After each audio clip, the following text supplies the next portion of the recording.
In this video, you'll learn how to transfer Solana from your Solflare Wallet to your Phantom wallet. This process will ensure your Sol is securely moved between wallets, allowing you to manage your assets efficiently. First, begin by opening your Phantom wallet application.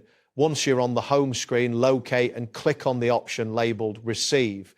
This action will take you to a new screen where you can choose the cryptocurrency you wish to receive. On the Receive screen, you will see a list of available cryptocurrencies. Select Solana from this list. After making your selection, you will be presented with your unique Phantom wallet address.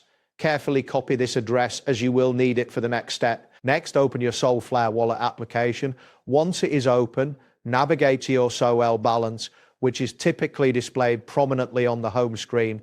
This balance indicates the amount of Solana you currently hold in your Solflare wallet. Now locate and click on the Send option within your Solflare wallet. This will bring you to a new interface where you can initiate the transfer. In the designated field, paste the Phantom wallet address that you copied earlier.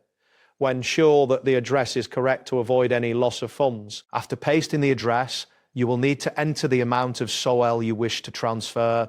Double check this amount to ensure it aligns with your intentions. Once you've confirmed the details are accurate, proceed by clicking the Confirm button to initiate the transaction. At this point, it is essential to wait for the transaction to be confirmed. Transactions on the Solana network typically take only a few seconds to process. You will receive a confirmation message once the transfer is successful. After confirmation, you can check your Phantom wallet to see the transferred SOL. Navigate to the tokens list under Solana to verify that the amount has been successfully added.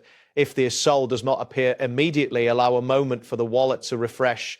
That wraps up today's guide. Thanks for watching and catch you in the next tutorial.